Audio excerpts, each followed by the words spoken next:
Adam Murphy was one of the youngest animators to ever work for Disney Studios in Sydney. He spent almost 30 years working as a lead artist and animator for Disney, Lucasfilms, and other major film and animation studios. I caught up with Adam at Comic Gong to find out about his start in Disney, working in hand-drawn animation in the modern day, and what the future holds.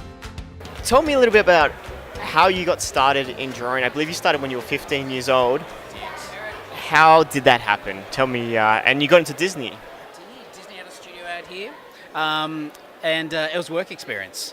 Literally, it was about 89, and studio's still quite small. We're doing TV, we're doing DuckTales, we're doing Goof Troop, all this. There was like a golden age of Disney TV then. Yeah, I came into work experience, and they're like, well, you can have a job if you like. I'm like, sure, you know. So I kind of got on the ground floor there, and I was there for like 17 years.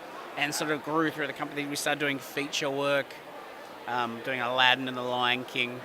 What was your favourite thing to work on so far?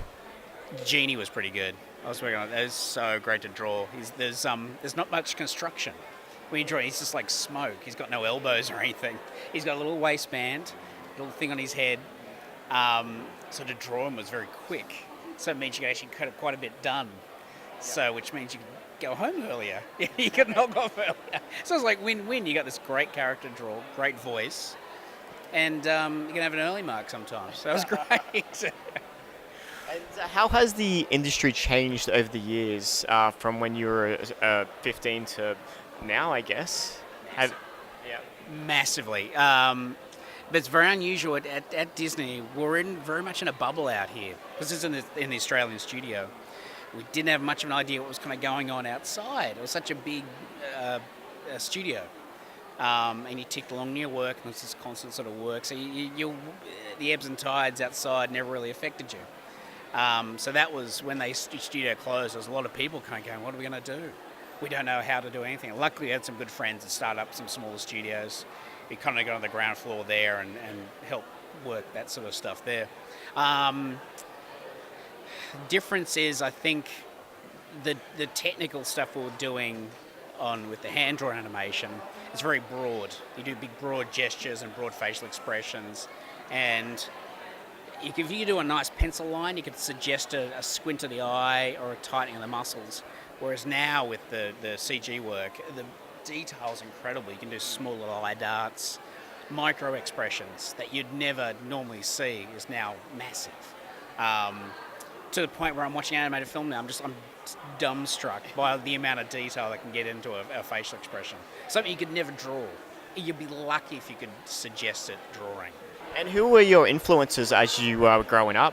The Disney masters, essentially. You look at that stuff, and Milt Kahl. Milt Kahl seems to be the top one. Everyone seems to be like influenced by Milt. It's kind of like you see his work throughout Disney. You see the hands, concept-wise, design. Freddie Moore, to a degree, another Disney guy, another older guy. He did redesign Pinocchio when it first came out. That's his work.